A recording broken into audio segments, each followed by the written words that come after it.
Jewels of Gwahlur by Robert Howard. Chapter 1.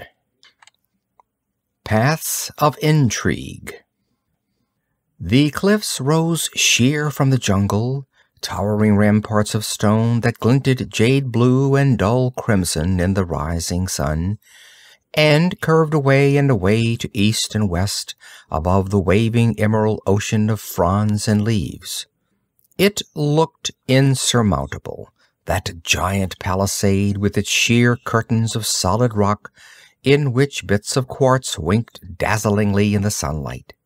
But the man who was working his tedious way upward was already halfway to the top. He came of a race of hillmen accustomed to scaling forbidden crags, and he was a man of unusual strength and agility.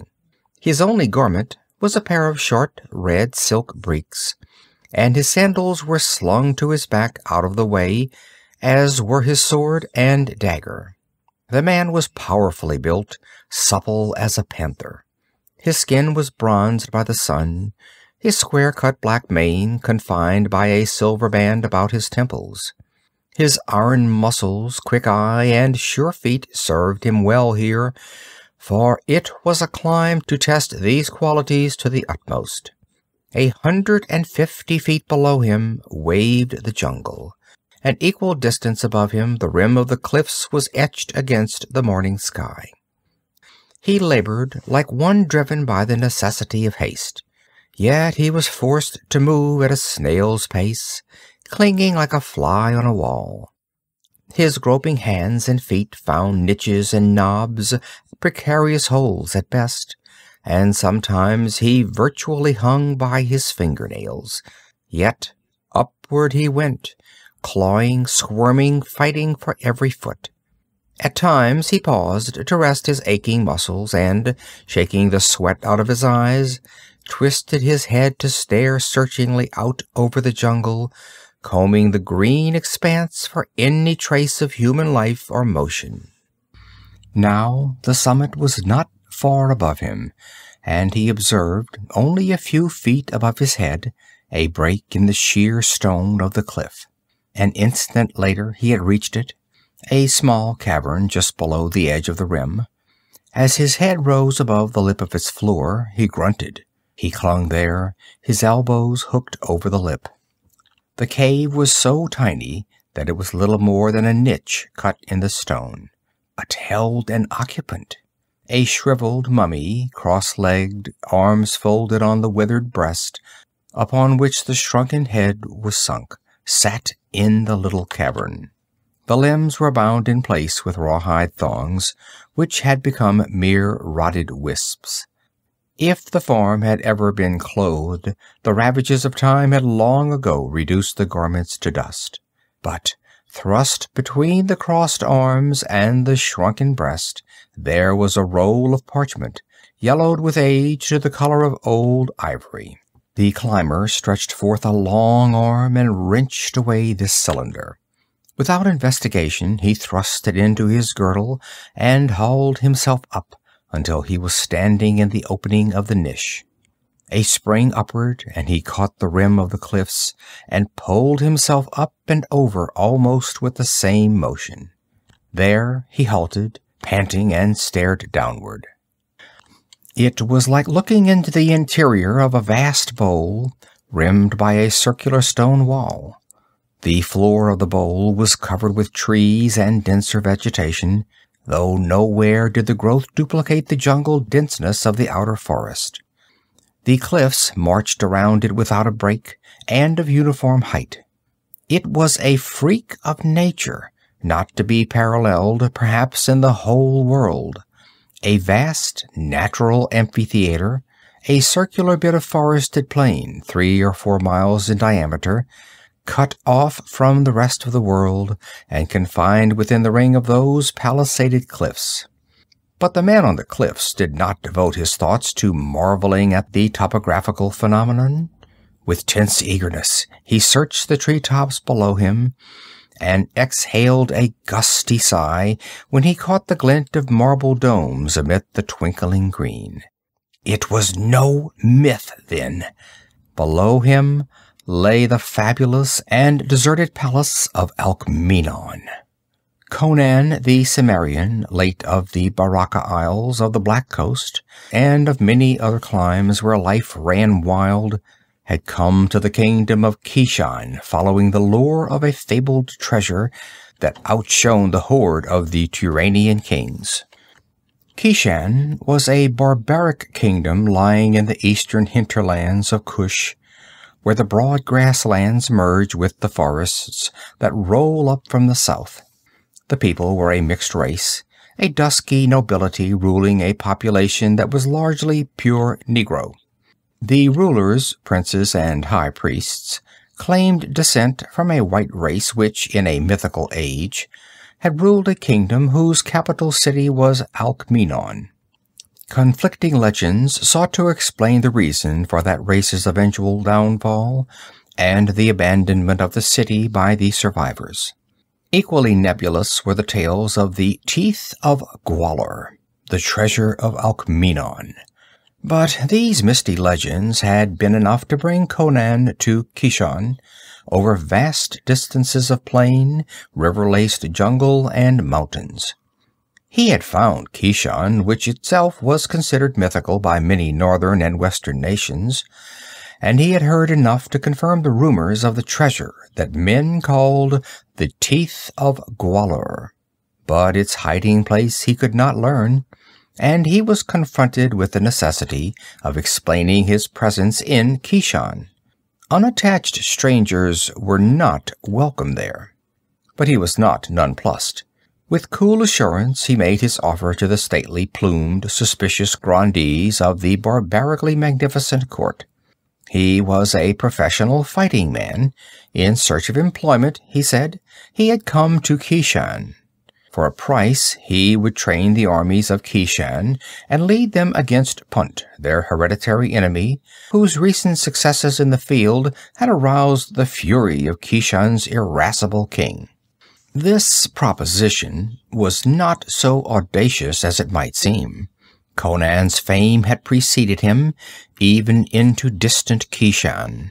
His exploits as a chief of the Black Corsairs, those wolves of the southern coasts, had made his name known, admired, and feared throughout the Black Kingdoms. He did not refuse tests devised by the dusky lords. Skirmishes along the borders were incessant, affording the Cimmerian plenty of opportunities to demonstrate his ability at hand-to-hand fighting. His reckless ferocity impressed the lords of Kishan, already aware of his reputation as a leader of men, and the prospects seemed favorable. All Conan secretly desired was employment to give him legitimate excuse for remaining in Kishan long enough to locate the hiding place of the Teeth of Gwahlur. Then there came an interruption. Thutmekri came to Kishan at the head of an embassy from Zimbabwe. Thutmekri was a Stygian, an adventurer and a rogue whose wits had recommended him to the twin kings of the great hybrid trading kingdom, which lay many days' march to the east. He and the Cimmerian knew each other of old, and without love. Thutmekri likewise had a proposition to make to the king of Kishan, and it also concerned the conquest of Punt, which kingdom, incidentally, lying east of Kishan, had recently expelled the Zimbabwean traders and burned their fortresses. His offer outweighed even the prestige of Conan. He pledged himself to invade Punt from the east with a host of black spearmen, Shemitish archers, and mercenary swordsmen, and to aid the king of Kishan to annex the hostile kingdom. The benevolent kings of Zimbabwe desired only a monopoly of the trade of Kishan and her tributaries, and as a pledge of good faith, some of the Teeth of Gwahlur. These would be put to no base usage. Thutmekri hastened to explain to the suspicious chieftains. They would be placed in the temple of Zimbabwe, beside the squat gold idols of Dagon and Derkito, sacred guests in the holy shrine of the kingdom, to seal the covenant between Kishan and Zimbabwe. This statement brought a savage grin to Conan's hard lips. The Cimmerian made no attempt to match wits and intrigue with Thutmekri and his Shemitish partner Zargeba. He knew that if Thutmekri won his point, he would insist on the instant banishment of his rival. There was but one thing for Conan to do: find the jewels before the king of Kishan made up his mind, and flee with them. But by this time he was certain that they were not hidden in Kishia, the royal city, which was a swarm of thatched huts crowding about a mud wall that enclosed a palace of stone and mud and bamboo. While he fumed with nervous impatience, the high priest Gwahlur announced that before any decision could be reached, the will of the gods must be ascertained concerning the proposed alliance with Zimbabwe and the pledge of objects long held holy and inviolate. The oracle of Alkmeenon must be consulted. This was an awesome thing, and it caused tongues to wag excitedly in palace and beehive hut. Not for a century had the priests visited the silent city. The oracle, men said, was the Princess Yelaya, the last ruler of Alkmeenon, who had died in the full bloom of her youth and beauty, and whose body had miraculously remained unblemished throughout the ages. Of old, priests had made their way into the haunted city, and she had taught them wisdom. The last priest to seek the oracle had been a wicked man who had sought to steal for himself the curiously cut jewels that men called the teeth of Gwahlur. But some doom had come upon him in the deserted place from which his acolytes, fleeing, had told tales of horror that had for 100 years frightened the priests from the city and the oracle. But Gwahlur, the present high priest, as one confident in his knowledge of his own integrity, announced that he would go with a handful of followers to revive the ancient custom. And in the excitement tongues buzzed indiscreetly, and Conan caught the clue for which he had sought for weeks: the overheard whisper of a lesser priest that sent the Cimmerians stealing out of Kishia the night before the dawn when the priests were to start. Riding as hard as he dared for a night and a day and a night, he came in the early dawn to the cliffs of Alkmeenon, which stood in the southwestern corner of the kingdom, amid uninhabited jungle which was taboo to common men.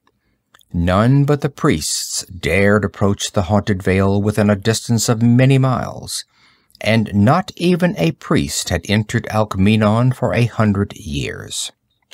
No man had ever climbed these cliffs, legend said, and none but the priests knew the secret entrance into the valley. Conan did not waste time looking for it. Steeps that balked these people, horsemen and dwellers of plain and level forest, were not impossible for a man born in the rugged hills of Cimmeria.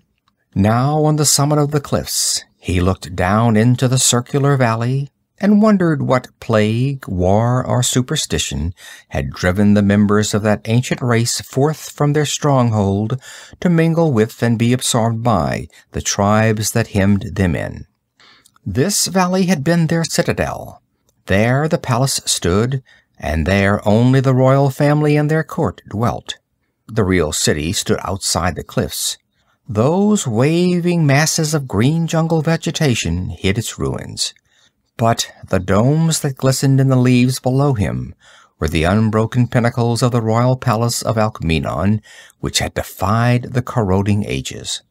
Swinging a leg over the rim, he went down swiftly. The inner side of the cliffs was more broken, not quite so sheer. In less than half the time it had taken him to ascend the outer side, he dropped to the swarded valley floor. With one hand on his sword, he looked alertly about him. There was no reason to suppose men lied when they said that Alkmeenon was empty and deserted, haunted only by the ghosts of the dead past. But it was Conan's nature to be suspicious and wary. The silence was primordial. Not even a leaf quivered on a branch. When he bent to peer under the trees, he saw nothing but the marching rows of trunks, receding and receding into the blue gloom of the deep woods. Nevertheless, he went warily, sword in hand, his restless eyes combing the shadows from side to side, his springy tread making no sound on the sward. All about him he saw signs of an ancient civilization. Marble fountains, voiceless and crumbling, stood in circles of slender trees, whose patterns were too symmetrical to have been a chance of nature. Forest growth and underbrush had invaded the evenly planned groves, but their outlines were still visible. Broad pavements ran away under the trees, broken and with grass growing through the wide cracks. He glimpsed walls with ornamented copings, lattices of carven stone that might once have served as the walls of pleasure pavilions. Ahead of him, through the trees, the domes gleamed, and the bulk of the structure supporting them became more apparent as he advanced.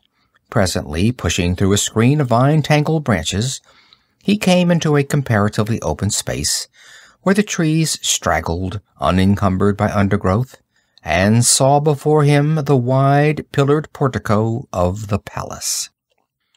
As he mounted the broad marble steps, he noted that the building was in far better state of preservation than the lesser structures he had glimpsed.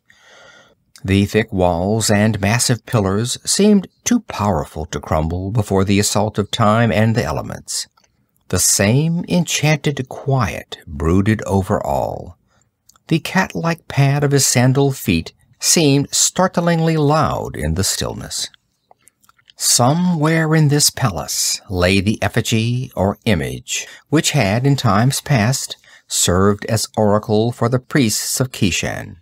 And somewhere in the palace, unless that indiscreet priest had babbled a lie, was hidden the treasure of the forgotten kings of Alkmeenon. Conan passed into a broad, lofty hall lined with tall columns, between which arches gaped, their door long rotted away. He traversed this in a twilight dimness, and at the other end passed through great double-valved bronze doors, which stood partly open, as they might have stood for centuries. He emerged into a vast domed chamber, which must have served as audience hall for the kings of Alkmeenon. It was octagonal in shape, and the great dome, up to which the lofty ceiling curved obviously, was cunningly pierced, for the chamber was much better lighted than the hall which led to it. At the further side of the great room there rose a dais, with broad lapis lazuli steps leading up to it, and on that dais there stood a massive chair with ornate arms and a high back, which once doubtless supported a cloth of gold canopy. Conan grunted explosively, and his eyes lit. The golden throne of Alkmeenon, named in immemorial legendry. He weighed it with a practiced eye. It represented a fortune in itself, if he were but able to bear it away.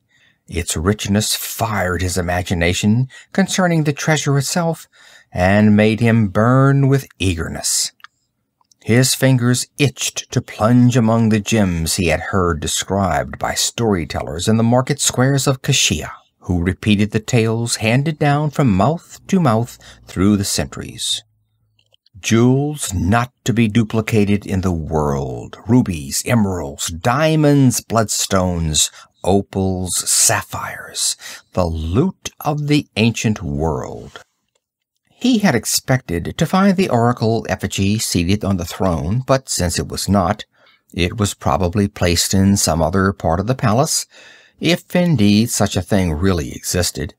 But since he had turned his face toward Kishan, so many myths had proved to be realities that he did not doubt that he would find some kind of image or god. Behind the throne there was a narrow, arched doorway, which doubtless had been masked by hangings in the days of Alkmeenon's life. He glanced through it, and saw that it led into an alcove, empty, and with a narrow corridor leading off from it at right angles. Turning away from it, he spied another arch to the left of the dais, and it, unlike the others, was furnished with a door. Nor was it any common door. The portal was of the same rich metal as the throne, and carved with many curious arabesques. At his touch, it swung open so readily that its hinges might recently have been oiled. Inside, he halted, staring. He was in a square chamber of no great dimensions, whose marble walls rose to an ornate ceiling inlaid with gold. Gold friezes ran about the base and the top of the walls, and there was no door other than the one through which he had entered. But he noted these details mechanically. His whole attention was centered on the shape which lay on an ivory dais before him. He had expected an image, probably carved with the skill of a forgotten art. But no art could mimic the perfection of the figure that lay before him. It was no effigy of stone or metal or ivory. It was the actual body of a woman, and by what dark art the ancients had preserved that form unblemished for so many ages, Conan could not even guess. The very garments she wore were intact, and Conan scowled at that, a vague uneasiness stirring at the back of his mind. The arts that preserved the body should not have affected the garments, yet there they were. Gold breastplate set with concentric circles of small gems, gilded sandals, and a short silken skirt upheld by a jeweled girdle. Neither cloth nor metal showed any sign of decay. Yelaya was coldly beautiful, even in death. Her body was like alabaster, slender yet voluptuous. A great crimson jewel gleamed against the darkly piled foam of her hair. Conan stood frowning down at her, and then tapped the dais with his sword. Possibilities of a hollow containing the treasure occurred to him, but the dais rang solid. He turned and paced the chamber in some indecision. Where should he search first in the limited time at his disposal? The priest he had overheard babbling to a courtesan had said the treasure was hidden in the palace, but that included a space of considerable vastness. He wondered if he should hide himself until the priests had come and gone, and then renew the search. But there was a strong chance that they might take the jewels with them when they returned to Kashia, for he was convinced that Thutmekri had corrupted Gwahlur. Conan could predict Thutmekri's plans from his knowledge of the man. He knew that it had been Thutmekri who had proposed the conquest of Punt to the kings of Zimbabwe, which conquest was but one move toward their real goal, the capture of the teeth of Gwahlur. Those wary kings would demand proof that the treasure really existed before they made any move. The jewels Thutmekri asked as a pledge would furnish that proof. With positive evidence of the treasure's reality, the kings of Zimbabwe would move. Punt would be invaded simultaneously from the east and the west, but the Zimbabweans would see to it that the Kishani did most of the fighting, and then, when both Punt and Kishan were exhausted from the struggle, the Zimbabweans would crush both races, loot Kishan, and take the treasure by force, if they had to destroy every building and torture every living human in the kingdom. But there was always another possibility. If Thutmekri could get his hands on the hoard, it would be characteristic of the man to cheat his employers, steal the jewels for himself, and decamp, leaving the Zimbabwean emissaries holding the sack. Conan believed that this consulting of the oracle was but a ruse to persuade the king of Kishan to accede to Thutmekri's wishes, for he never for a moment doubted that Gwahlur was as subtle and devious as all the rest mixed up in this grand swindle. Conan had not approached the high priest himself, because in the game of bribery he would have no chance against Thutmekri, and to attempt it would be to play directly into the Stygian's hands. Gwahlur could denounce the Cimmerian to the people, establish a reputation for integrity, and rid Thutmekri of his rival at one stroke. He wondered how Thutmekri had corrupted the high priest, and just what could be offered as a bribe to a man who had the greatest treasure in the world under his fingers. At any rate, he was sure that the oracle would be made to say that the gods willed it that Kishan should follow Thutmekri's wishes, and he was sure, too, that it would drop a few pointed remarks concerning himself. After that, Kashia would be too hot for the Cimmerian, nor had Conan had any intention of returning when he rode away in the night. The oracle chamber held no clue for him. He went forth into the great throne room and laid his hands on the throne. It was heavy, but he could tilt it up. The floor beneath, a thick marble dais, was solid. Again he sought the alcove. His mind clung to a secret crypt near the oracle. Painstakingly he began to tap along the walls, and presently his taps rang hollow at a spot opposite the mouth of the narrow corridor. Looking more closely, he saw that the crack between the marble panel at that point and the next was wider than usual. He inserted a dagger point and pried. Silently the panel swung open, revealing a niche in the wall, but nothing else. He swore feelingly. The aperture was empty, and it did not look as if it had ever served as a crypt for the treasure.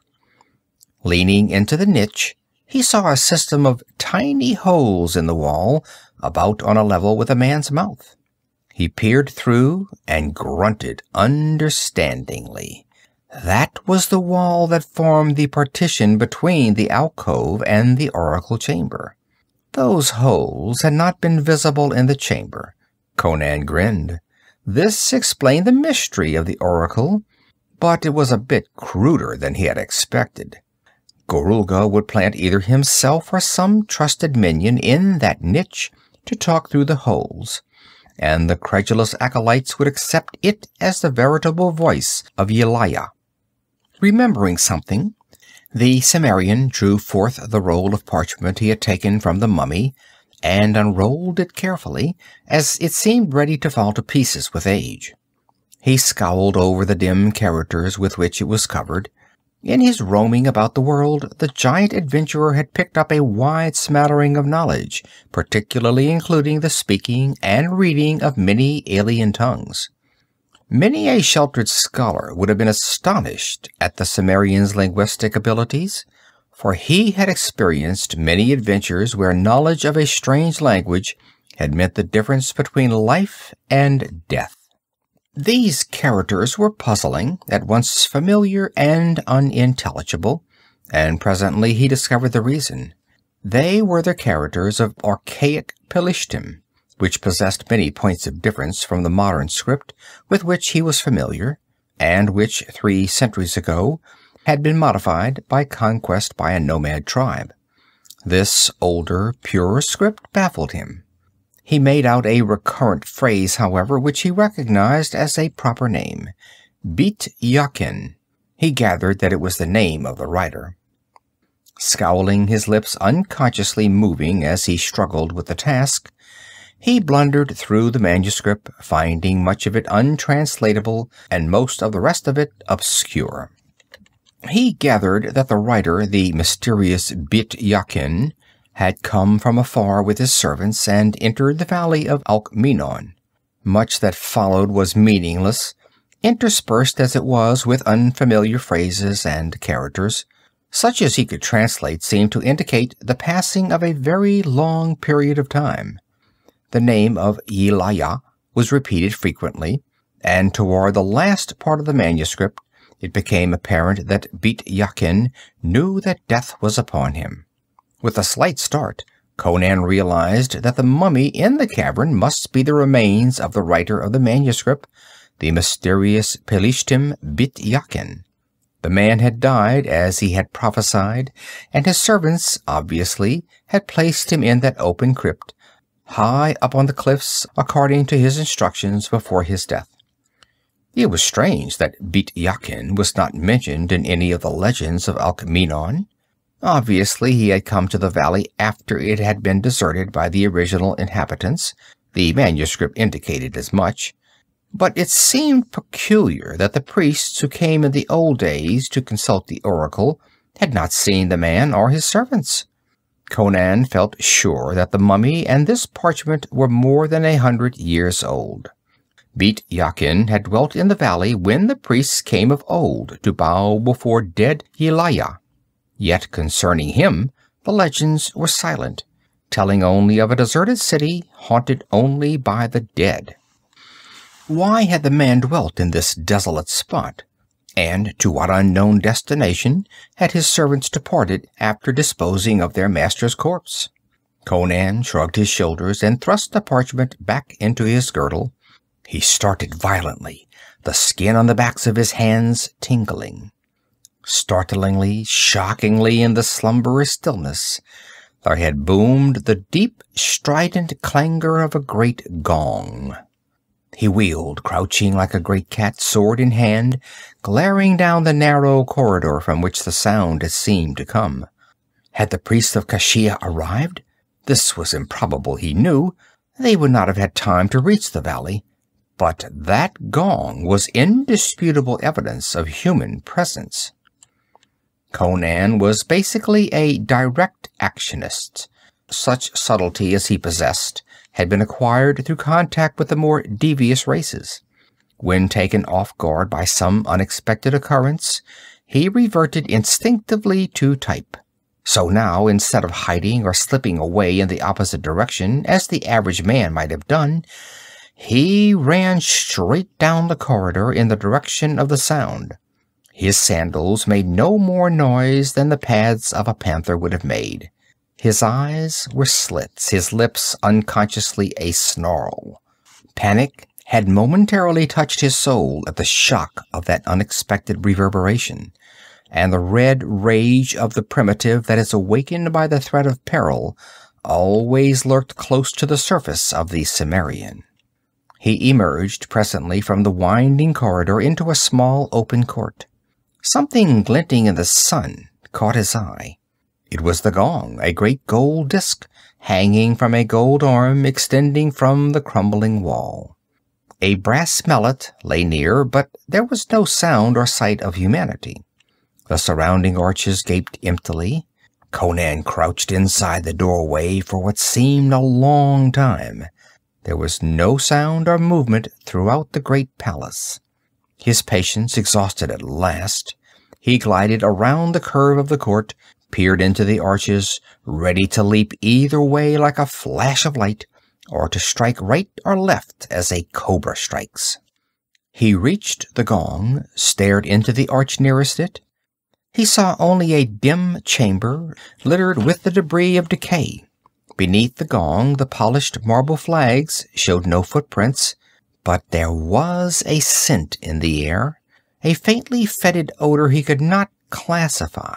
His nostrils dilated like those of a wild beast as he sought in vain to identify it. He turned toward the arch. With appalling suddenness, the seemingly solid flags splintered and gave way under his feet.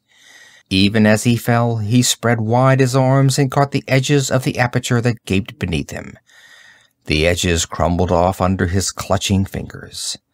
Down into utter darkness he shot, into black, icy water that gripped him and whirled him away with breathless speed.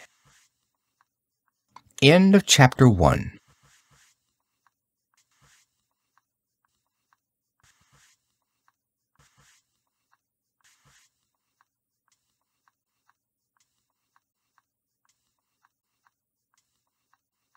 Chapter 2.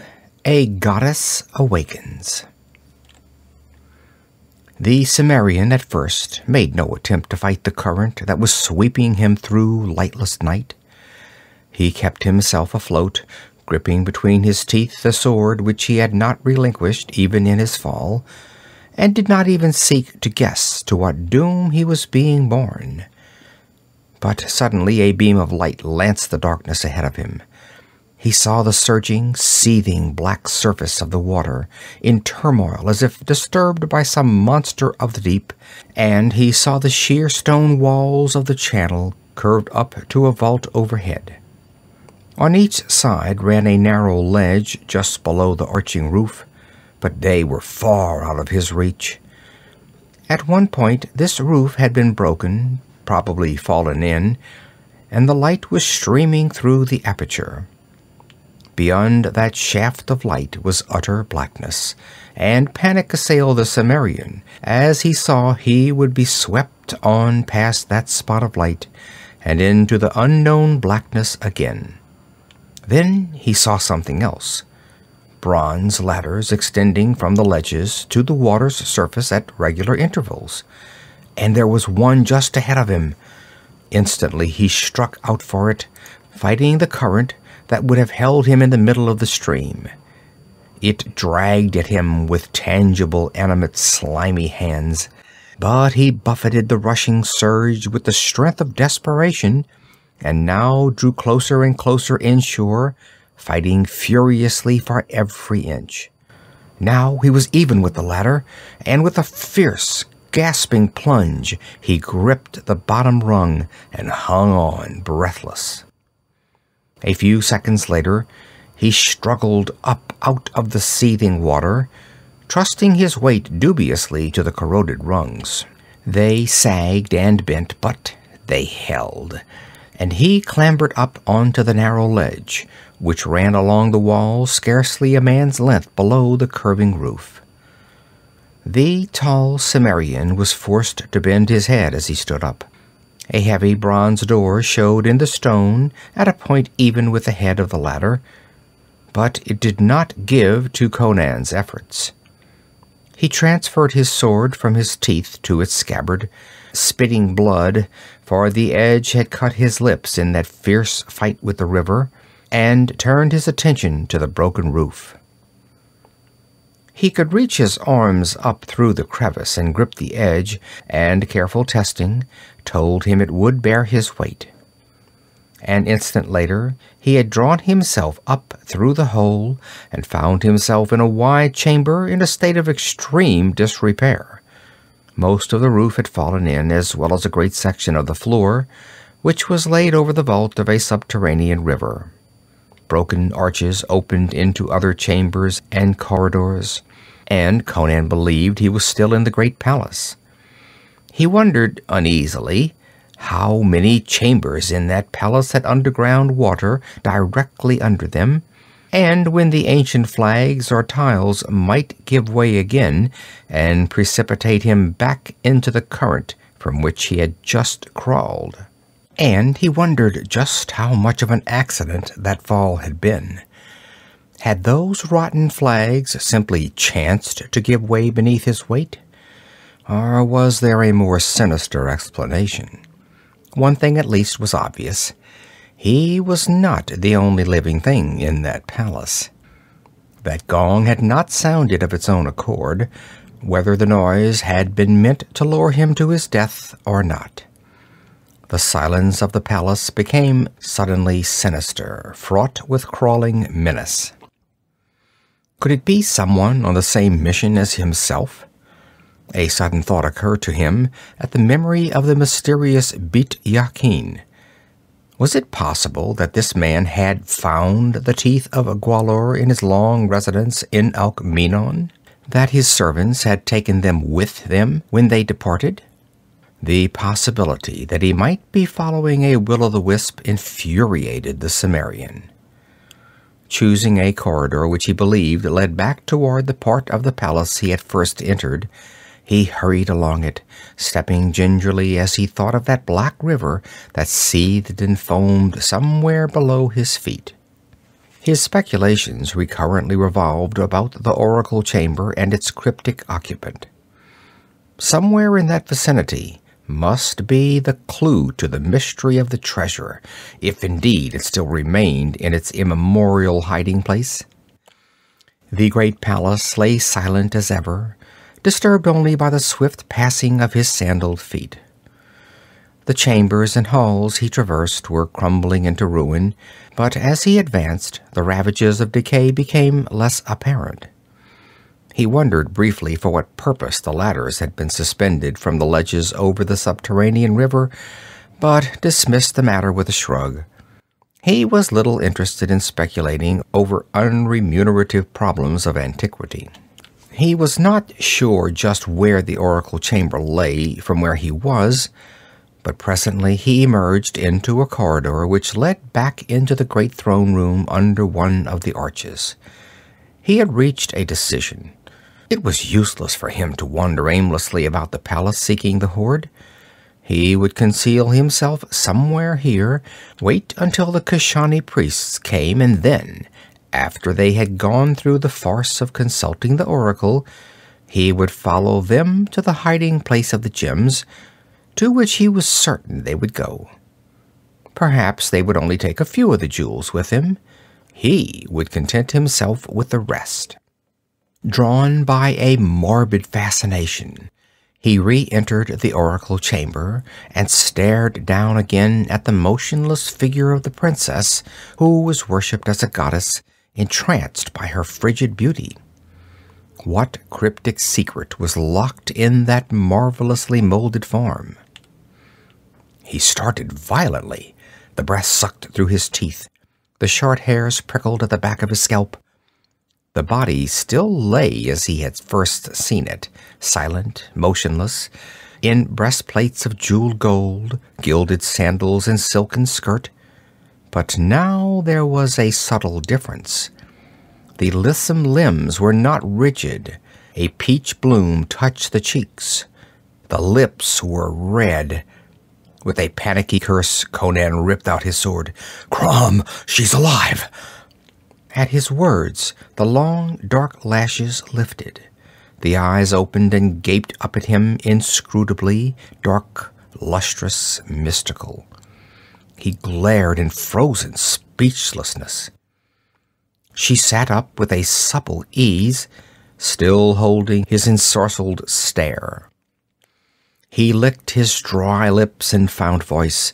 "You are you Yelaya?" he stammered. "I am Yelaya." The voice was rich and musical, and he stared with new wonder. "Do not fear. I will not harm you if you do my bidding." "How can a dead woman come to life after all these centuries?" he demanded, as if skeptical of what his senses told him. A curious gleam was beginning to smolder in his eyes. She lifted her arms in a mystical gesture.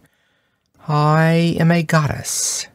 1,000 years ago, there descended upon me the curse of the greater gods, the gods of darkness beyond the borders of light.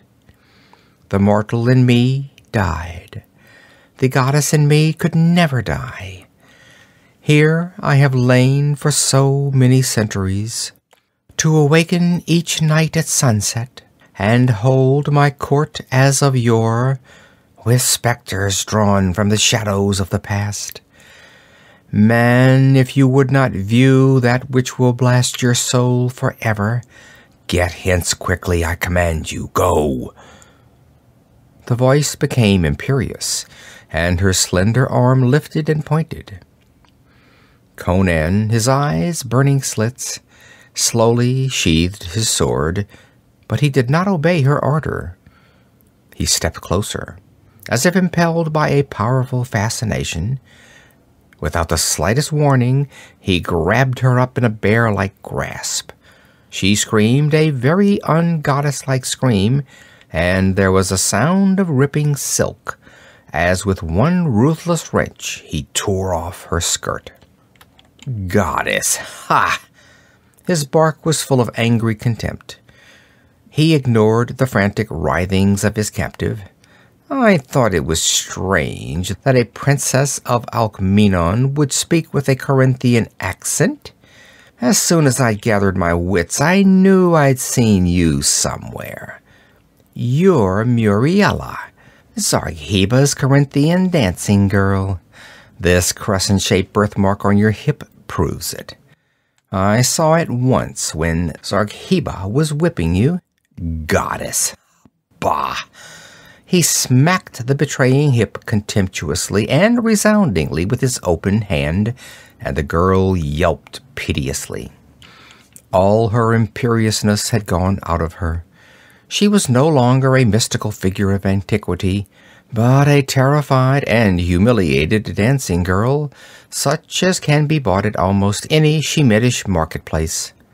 She lifted up her voice and wept unashamedly. Her captor glared down at her with angry triumph. Goddess! Ha! So you were one of the veiled women Zargheba brought to Kashia with him. Did you think you could fool me, you little idiot? A year ago I saw you in Akbitana with that swine Zargheba, and I don't forget faces, or women's figures. I think I'll... Squirming about in his grasp, she threw her slender arms about his massive neck in an abandon of terror. Tears coursed down her cheeks, and her sobs quivered with a note of hysteria. "Oh, please don't hurt me. Don't. I had to do it. Zargheba brought me here to act as the oracle." "Why, you sacrilegious little hussy," rumbled Conan. "Do you not fear the gods? Crom, is there no honesty anywhere?" "Oh, please," she begged, quivering with abject fright. "I couldn't disobey Zargheba. Oh, what shall I do? I shall be cursed by these heathen gods." "What do you think the priests will do to you if they find out you're an impostor?" he demanded. At the thought, her legs refused to support her, and she collapsed in a shuddering heap, clasping Conan's knees and mingling incoherent pleas for mercy and protection with piteous protestations of her innocence of any malign intention. It was a vivid change from her pose as the ancient princess, but not surprising. The fear that had nerved her then was now her undoing. "Where is Zargheba?" he demanded. "Stop yammering, damn it, and answer me." "Outside the palace," she whimpered, "watching for the priests." "How many men with him?" "None. We came alone." "Ha!" It was much more like the satisfied grunt of a hunting lion. "You must have left Kashia a few hours after I did. Did you climb the cliffs?" She shook her head, too choked with tears to speak coherently. With an impatient imprecation, he seized her slim shoulders and shook her until she gasped for breath. "Will you quit that blubbering and answer me? How did you get into the valley?" "Zargheba knew the secret way," she gasped. "The priest Gwahlur told him, and Thutmekri. On the south side of the valley there is a broad pool, lying at the foot of the cliffs. There is a cave mouth under the surface of the water that is not visible to the casual glance. We ducked under the water and entered it. The cave slopes up out of the water swiftly and leads through the cliffs. The opening on the side of the valley is masked by heavy thickets." "I climbed the cliffs on the east side," he muttered. "Well, what then?"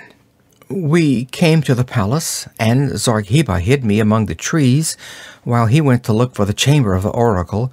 I do not think he fully trusted Gwahlur. While he was gone, I thought I heard a gong sound, but I was not sure. Presently, Zargheba came and took me into the palace and brought me to this chamber where the goddess Yelaya lay upon the dais. He stripped the body and clothed me in the garments and ornaments. Then he went forth to hide the body and watch for the priests. I have been afraid. When you entered, I wanted to leap up and beg you to take me away from this place, but I feared Zargheba. When you discovered I was alive, I thought I could frighten you away." "What were you to say to the oracle?" he asked. "I was to bid the priests to take the teeth of Gwahlur and give some of them to Thutmekri as a pledge, as he desired, and place the rest in the palace at Kashia. I was to tell them that an awful doom threatened Kishan if they did not agree to Thutmekri's proposals. And, oh yes, I was to tell them that you were to be skinned alive immediately." that Mercury wanted the treasure where he, or the Zimbabweans, could lay hand on it easily, muttered Conan, disregarding the remark concerning himself. I'll carve his liver yet.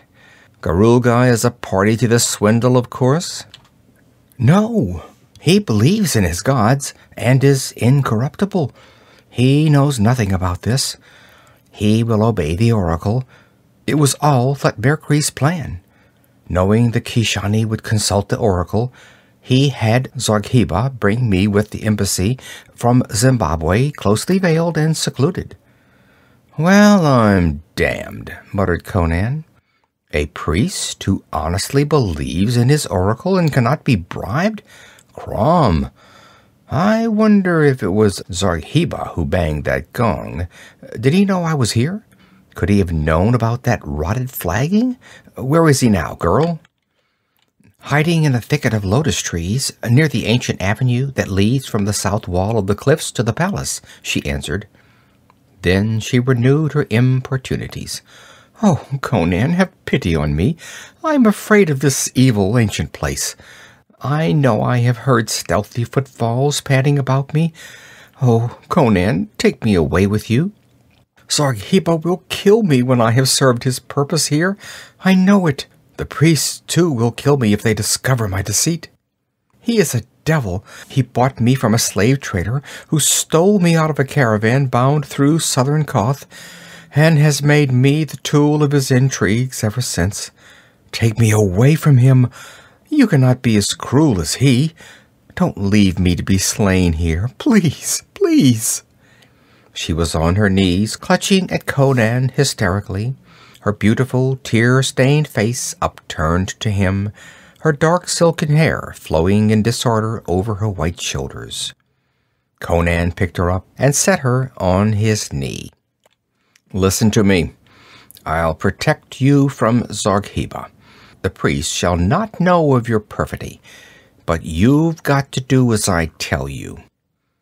She faltered promises of explicit obedience, clasping his corded neck as if seeking security from the contact. Good. When the priests come, you'll act the part of Yelaya, as Zargheba planned. It'll be dark, and in the torchlight they'll never know the difference. But you'll say this to them. It is the will of the gods that the Stygian and his Shemitish dogs be driven from Kishan. They are thieves and traitors who plot to rob the gods. Let the teeth of Gwahlur be placed in the care of the general Conan. Let him lead the armies of Kishan. He is beloved of the gods.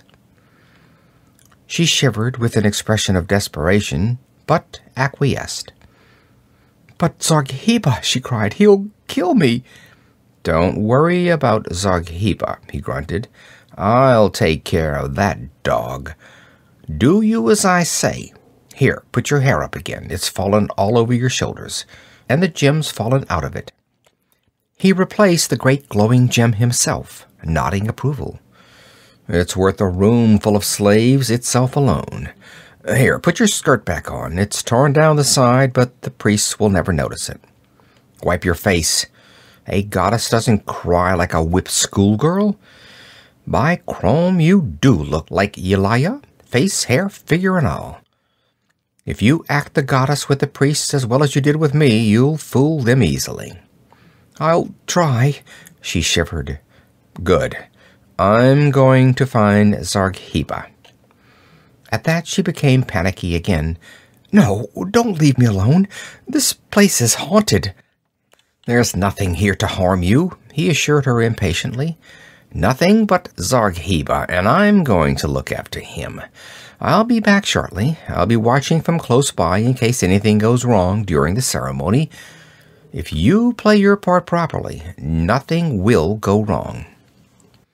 And turning, he hastened out of the oracle chamber. Behind him, Muriela squeaked wretchedly at his going. Twilight had fallen. The great rooms and halls were shadowy and indistinct. Copper friezes glinted dully through the dusk. Conan strode like a silent phantom through the great halls, with the sensation of being stared at from the shadowed recesses by invisible ghosts of the past. No wonder the girl was nervous amid such surroundings. He glided down the marble steps like a slinking panther, sword in hand. Silence reigned over the valley, and above the rim of the cliffs stars were blinking out. If the priests of Kashia had entered the valley, there was not a sound, not a movement in the greenery to betray them. He made out the ancient, broken, paved avenue, wandering away to the south, lost amid the cluttering masses of fronds and thick-leaved bushes. He followed it warily, hugging the edge of the paving where the shrubs massed their shadows thickly, until he saw ahead of him, dimly in the dusk, the clump of lotus trees, the strange growth peculiar to the black lands of Kush. There, according to the girl, Zargheba should be lurking. Conan became stealth personified. A velvet-footed shadow, he melted into the thickets. He approached the lotus grove by a circuitous movement, and scarcely the rustle of a leaf proclaimed his passing. At the edge of the trees he halted suddenly, crouched like a suspicious panther among the deep shrubs. Ahead of him, among the dense leaves, showed a pallid oval, dim in the uncertain light. It might have been one of the great white blossoms that shone thickly among the branches. But Conan knew that it was a man's face, and it was turned toward him. He shrank quickly deeper into the shadows.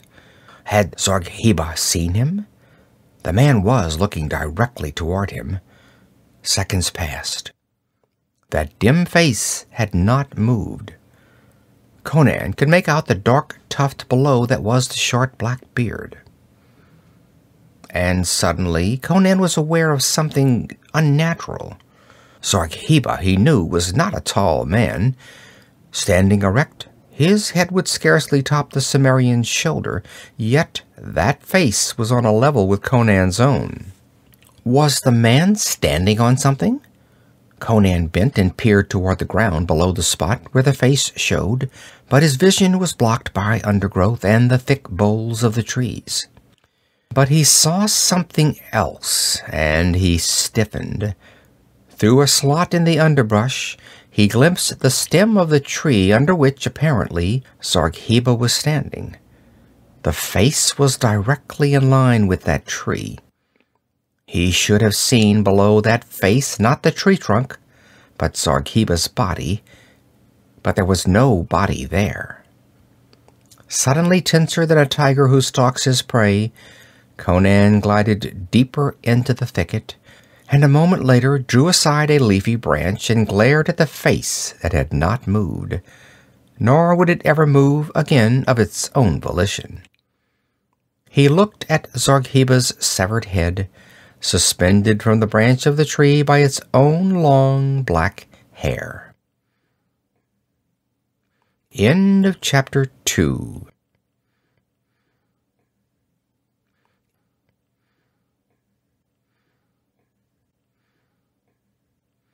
Chapter 3. The Return of the Oracle. Conan wheeled supplely, sweeping the shadows with a fiercely questing stare. There was no sign of the murdered man's body.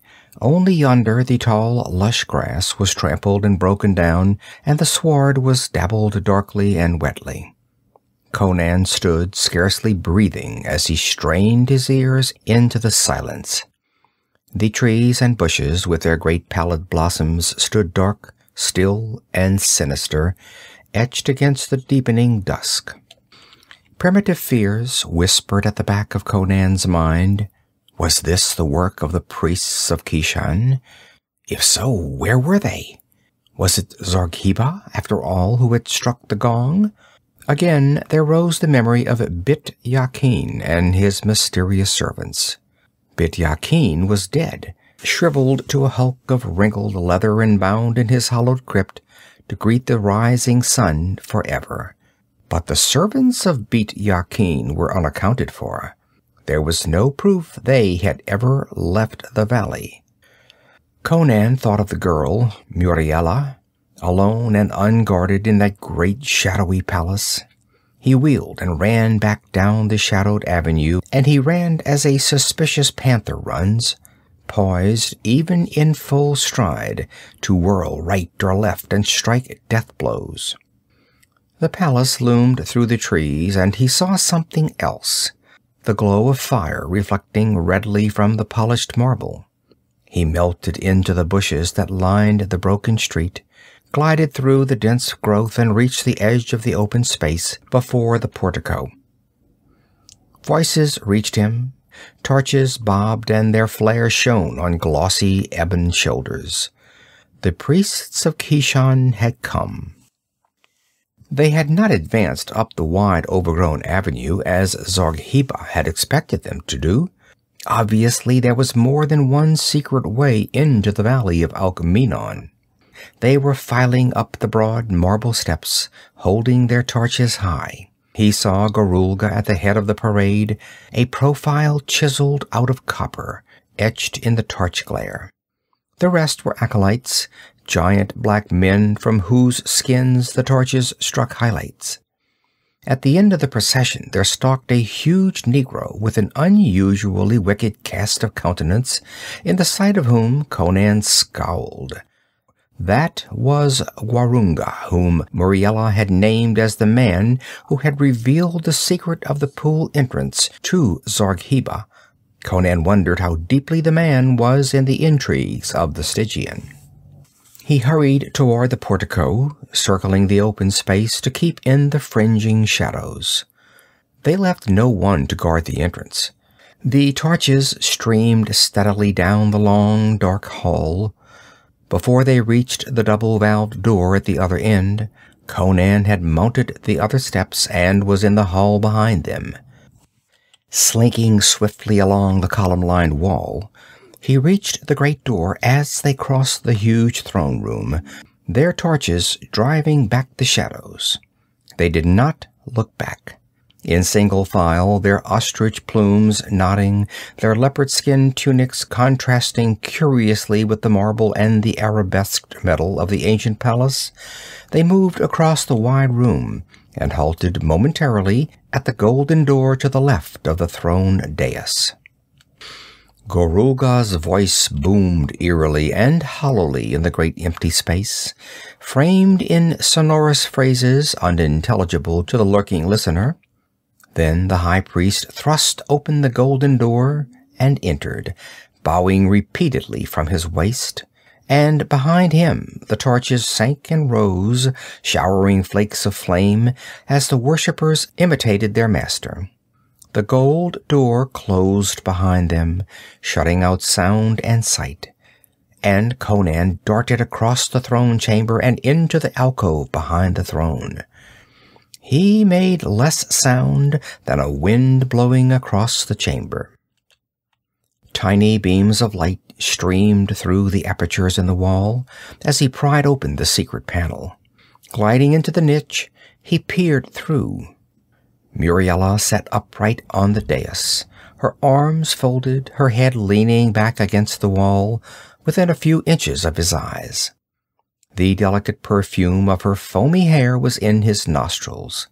He could not see her face, of course, but her attitude was as if she gazed tranquilly into some far gulf of space, over and beyond the shaven heads of the black giants who knelt before her. Conan grinned with appreciation. The little slut's an actress, he told himself. He knew she was shriveling with terror, but she showed no sign. In the uncertain flare of the torches, she looked exactly like the goddess he had seen lying on that same dais, if one could imagine that goddess imbued with vibrant life.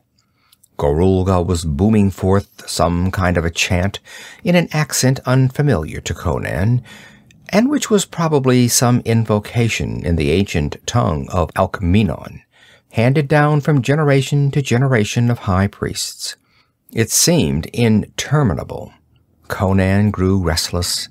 The longer the thing lasted, the more terrific would be the strain on Muriela. If she snapped, he hitched his sword and dagger forward. He could not see the little trollop tortured and slain by these men. But the chant, deep, low-pitched, and indescribably ominous, came to a conclusion at last, and a shouted acclaim from the acolytes marked its period. Lifting his head and raising his arms toward the silent form on the dais, Gwahlur cried in the deep, rich resonance that was the natural attribute of the Kashani priest. "O great goddess, dweller with the Great One of Darkness, let thy heart be melted, thy lips opened for the ears of thy slave, whose head is in the dust beneath thy feet. Speak, great goddess of the Holy Valley. Thou knowest the paths before us. The darkness that vexes us is as the light of the midday sun to thee. Shed the radiance of thy wisdom on the paths of thy servants. Tell us, O mouthpiece of the gods, what is their will concerning Thutmekri the Stygian?" The high-piled, burnished mass of hair that caught the torchlight in dull bronze gleams quivered slightly. A gusty sigh rose from the blacks, half in awe, half in fear. Muriela's voice came plainly to Conan's ears in the breathless silence, and it seemed cold, detached, impersonal, though the Cimmerian winced at the Corinthian accent. "It is the will of the gods that the Stygian and his Shemitish dogs be driven from Kishan." She was repeating his exact words. "They are thieves and traitors who plot to rob the gods. Let the teeth of Gwahlur be placed in the care of the General Conan. Let him lead the armies of Kishan. He is beloved of the gods." There was a quiver in her voice as she ended, and Conan began to sweat, believing she was on the point of an hysterical collapse. But the blacks did not notice any more than they identified the Corinthian accent of which they knew nothing. They smote their palms softly together, and a murmur of wonder and awe rose from them. Gwahlur's eyes glittered fanatically in the torchlight. "Yelaya has spoken!" he cried in an exalted voice. "It is the will of the gods. Long ago, in the days of our ancestors, they were made taboo and hidden at the command of the gods, who wrenched them from the awful jaws of Gwahlur, the King of Darkness, in the birth of the world. At the command of the gods, the teeth of Gwahlur were hidden. At their command, they shall be brought forth again.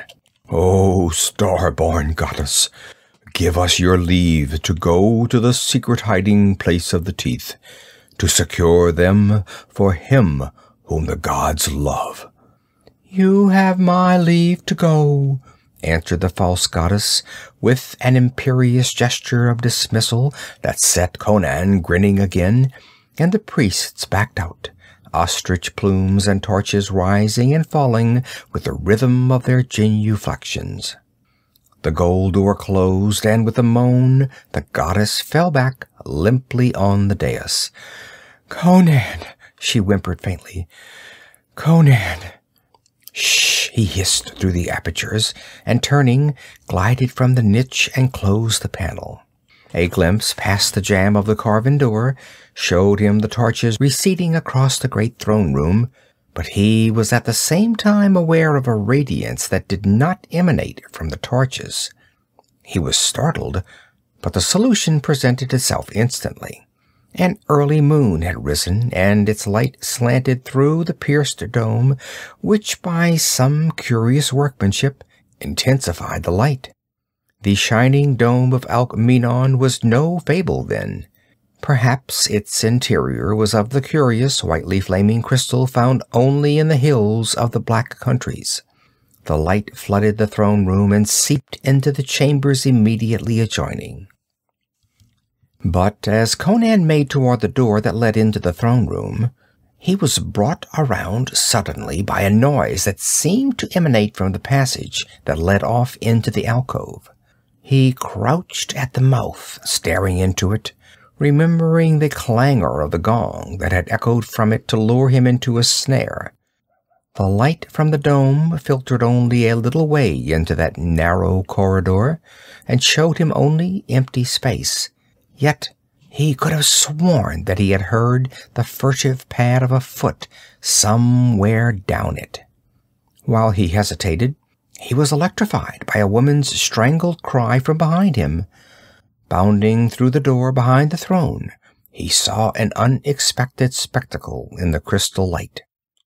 The torches of the priest had vanished from the great hall outside, but one priest was still in the palace, Gwahlur. His wicked features were convulsed with fury, and he grasped the terrified Muriela by the throat, choking her efforts to scream and plead, shaking her brutally. "Traitoress!"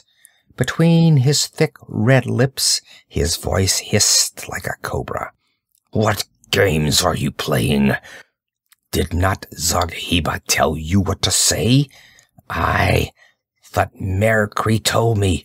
Are you betraying your master, or is he betraying his friends through you? Slut! I'll twist off your false head, but first I'll—" A widening of his captive's lovely eyes as she stared over his shoulder warned the huge black. He released her and wheeled just as Conan's sword lashed down. The impact of the stroke knocked him headlong backward to the marble floor, where he lay twitching, blood oozing from a ragged gash in his scalp. Conan started toward him to finish the job, for he knew that the priest's sudden movement had caused the blade to strike flat. But Muriela threw her arms convulsively about him. "I've done as you ordered," she gasped hysterically. "Take me away. Oh, please take me away." "We can't go yet," he grunted. "I want to follow the priests and see where they get the jewels. There may be more loot hidden there, but you can go with me. Where's the gem you wore in your hair?" "It must have fallen out on the dais," she stammered, feeling for it. I was so frightened. When the priest left me, I ran out to find you, and this big brute had stayed behind, and he grabbed me." "Well, go get it while I dispose of this carcass," he commanded. "Go on. That gem is worth a fortune itself." She hesitated, as if loath to return to that cryptic chamber. Then, as he grasped Gwahlur's girdle and dragged him into the alcove, she turned and entered the oracle room. Conan dumped the senseless black on the floor and lifted his sword. The Cimmerian had lived too long in the wild places of the world to have any illusions about mercy. The only safe enemy was a headless enemy. But before he could strike, a startling scream checked the lifted blade. It came from the oracle chamber. "Conan! Conan! She's come back!" The shriek ended in a gurgle and a scraping scuffle. With an oath, Conan dashed out of the alcove, across the throne dais, and into the oracle chamber almost before the sound had ceased. There he halted, glaring bewilderedly. To all appearances, Muriela lay placidly on the dais, eyes closed as in slumber. "What in thunder are you doing?" he demanded acidly. "Is this any time to be playing jokes?" His voice trailed away. His gaze ran along the ivory thigh molded in the close-fitting silk skirt. That skirt should gape from girdle to hem, he knew, because it had been his own hand that tore it as he ruthlessly stripped the garment from the dancer's writhing body. But the skirt showed no rent. A single stride brought him to the dais, and he laid his hand on the ivory body, snatched it away as if it had encountered hot iron instead of the cold immobility of death. "Grom!" he muttered, his eyes suddenly slits of balefire. "It's not Muriela. It's Yelaya." He understood now that frantic scream that had burst from Muriella's lips when she entered the chamber. The goddess had returned. The body had been stripped by Zorghiba to furnish the accoutrements for the pretender, yet now it was clad in silk and jewels as Conan had first seen it. A peculiar prickling made itself manifest among the short hairs at the base of Conan's scalp. "Muriella!" he shouted suddenly. "Muriella, where the devil are you?" The walls threw back his voice mockingly. There was no entrance that he could see except the golden door, and none could have entered or departed through that without his knowledge. This much was indisputable. Yelaya had been replaced on the dais within the few minutes that had elapsed since Muriella had first left the chamber to be seized by Garunga. His ears were still tingling with the echoes of Muriella's scream, yet the Corinthian girl had vanished as if into thin air. There was but one explanation that offered itself to the Cimmerian, if he rejected the darker speculation that suggested the supernatural. Somewhere in the chamber there was a secret door, and even as the thought crossed his mind, he saw it. In what had seemed a curtain of solid marble, a thin perpendicular crack showed, and in the crack hung a wisp of silk. In an instant he was bending over it. That shred was from Muriella's torn skirt. The implication was unmistakable. It had been caught in the closing door and torn off, as she was borne through the opening by whatever grim beings were her captors. The bit of clothing had prevented the door from fitting perfectly into its frame. Thrusting his dagger point into the crack, Conan exerted leverage from a corded forearm. The blade bent, but it was of unbreakable Akbitalan steel. The marble door opened. Conan's sword was lifted as he peered into the aperture beyond, but he saw no shape of menace. Light filtering into the oracle chamber revealed a short flight of steps cut out of marble. Pulling the door back to its fullest extent, he drove his dagger into a crack in the floor, propping it open. Then he went down the steps without hesitation. He saw nothing, heard nothing. A dozen steps down, the stair ended in a narrow corridor which ran straight away into the gloom. He halted suddenly, poised like a statue at the foot of the stair, staring at the paintings which frescoed the walls, half hidden in the dim light which filtered down from above. The art was unmistakably Pelishtim. He had seen frescoes of identical characteristics on the walls of Ascalon, but the scenes depicted had no connection with anything Pelishtim, except for one human figure, frequently recurrent, a lean, white-bearded old man whose racial characteristics were unmistakable. They seemed to represent various sections of the palace above. Several scenes showed a chamber he recognized as the oracle chamber, with the figure of Yelaya stretched upon the ivory dais and huge black men kneeling before it. And there were other figures too, figures that moved through the deserted palace, did the bidding of the Pelishtim, and dragged unnameable things out of the subterranean river. In a few seconds, Conan stood frozen. Hitherto unintelligible phrases in the parchment manuscript blazed in his brain with chilling clarity. The loose bits of the pattern clicked into place. The mystery of Beit Yakin was a mystery no longer, nor the riddle of Beit Yakin's servants. Conan turned and peered into the darkness, an icy finger crawling along his spine.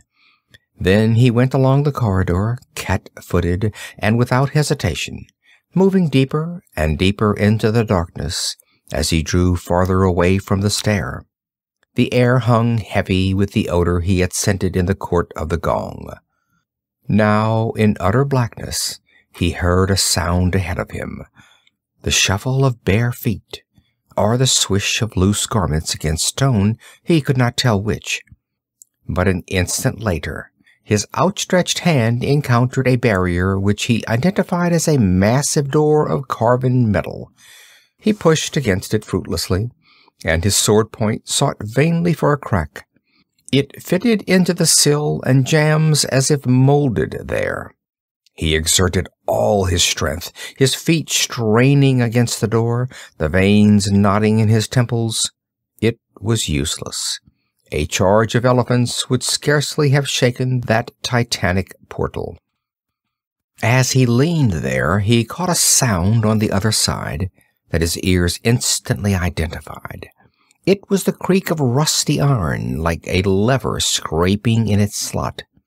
Instinctively, action followed recognition so spontaneously that sound, impulse, and action were practically simultaneous. And as his prodigious bound carried him backward, there was the rush of a great bulk from above, and a thunderous crash filled the tunnel with deafening vibrations. Bits of flying splinters struck him. A huge block of stone, he knew from the sound, dropped on the spot he had just quitted. An instant's slower thought or action, and it would have crushed him like an ant. Conan fell back. Somewhere on the other side of that metal door, Muriela was a captive, if she still lived.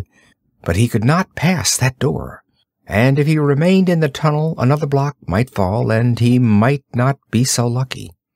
It would do the girl no good for him to be crushed into a purple pulp. He could not continue his search in that direction. He must get above ground and look for some other avenue of approach. He turned and hurried toward the stair, sighing as he emerged into comparative radiance. And as he set foot on the first step, the light was blotted out, and above him the marble door rushed shut with a resounding reverberation. Something like panic seized the Cimmerian, then trapped in that black tunnel, and he wheeled on the stair, lifting his sword and glaring murderously into the darkness behind him, expecting a rush of ghoulish assailants. But there was no sound or movement down the tunnel. Did the men beyond the door, if they were men, believe that he had been disposed of by the fall of the stone from the roof, which had undoubtedly been released by some sort of machinery? Then why had the door been shut above him? Abandoning speculation, Conan groped his way up the steps, his skin crawling in anticipation of a knife in his back at every stride, yearning to drown his semi-panic in a barbarous burst of bloodletting. He thrust against the door at the top, and cursed soulfully to find that it did not give to his efforts. Then, as he lifted his sword with his right hand to hew at the marble, his groping left encountered a metal bolt that evidently slipped into place at the closing of the door. In an instant he had drawn this bolt, and then the door gave to his shove. He bounded into the chamber like a slit-eyed, snarling incarnation of fury, furiously desirous to come to grips with whatever enemy was hounding him. The dagger was gone from the floor. The chamber was empty, and so was the dais. Yelaya had again vanished. "By Crom," muttered the Cimmerian, "is she alive after all?" He strode out into the throne room, baffled, and then, struck by a sudden thought, stepped behind the throne and peered into the alcove. There was blood on the smooth marble where he had cast down the senseless body of Gwahlur. That was all. The black man had vanished as completely as Yelaya. End of Chapter 3.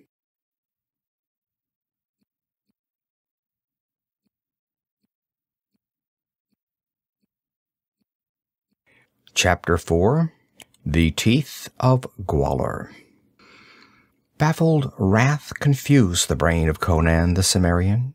He knew no more how to go about searching for Muriela than he had known how to go about searching for the teeth of Gwahlur. Only one thought occurred to him: to follow the priests. Perhaps at the hiding place of the treasure some clue would be revealed to him. It was a slim chance, but better than wandering about aimlessly. As he hurried through the great shadowy hall that led to the portico, he half expected the lurking shades to come to life behind him with rending fangs and talons.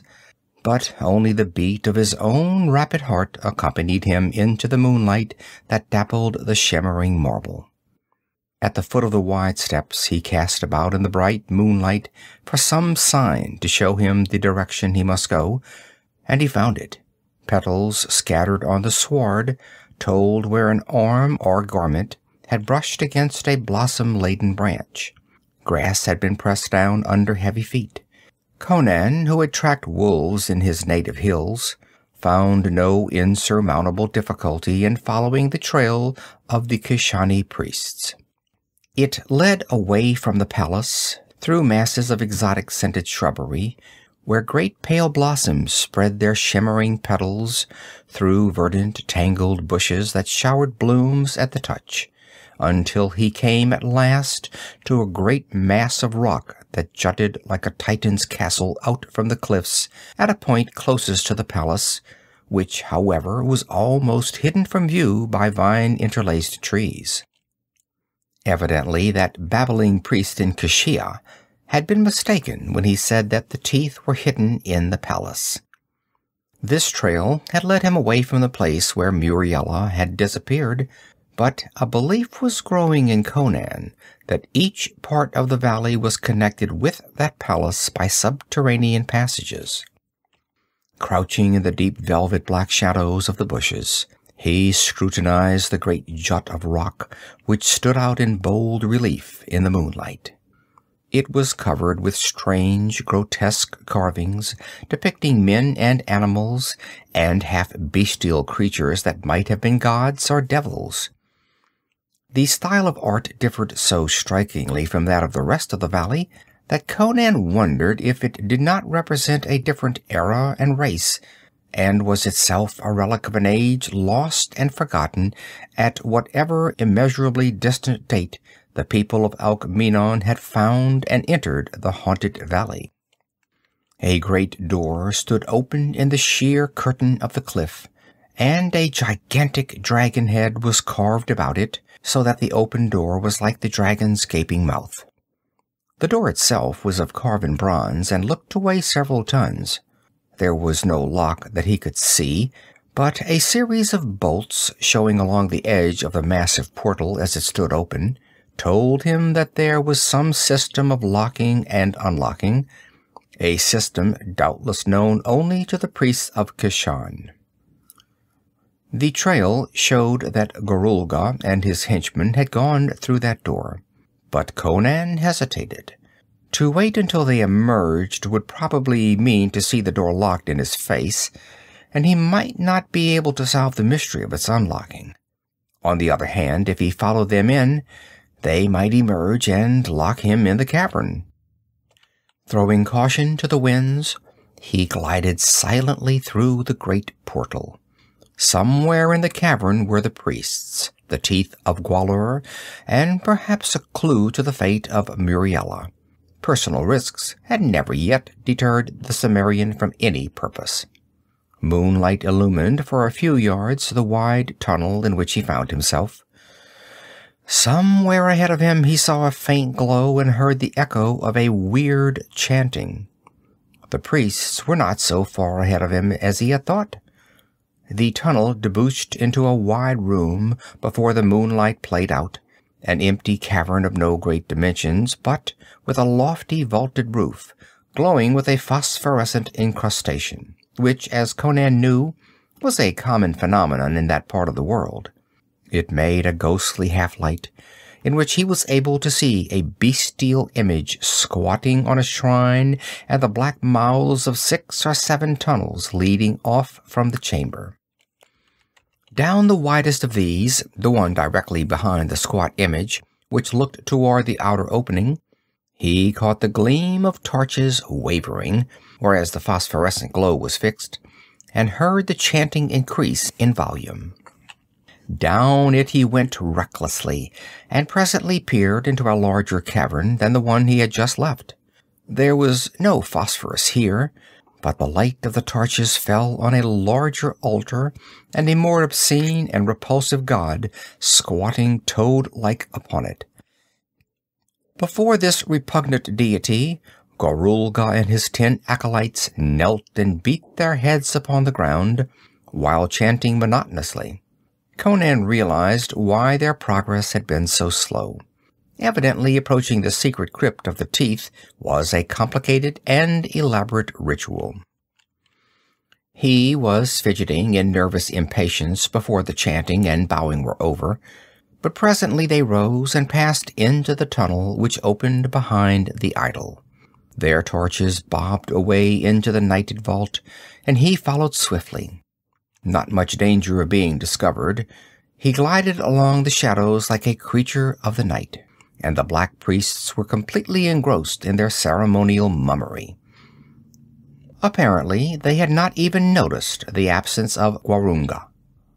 Emerging into a cavern of huge proportions, about whose upward curving walls gallery-like ledges marched in tiers, they began their worship anew before an altar which was larger and a god which was more disgusting than any encountered thus far. Conan crouched in the black mouth of the tunnel, staring at the walls reflecting the lurid glow of the torches. He saw a carven stone stair winding up from tier to tier of the galleries.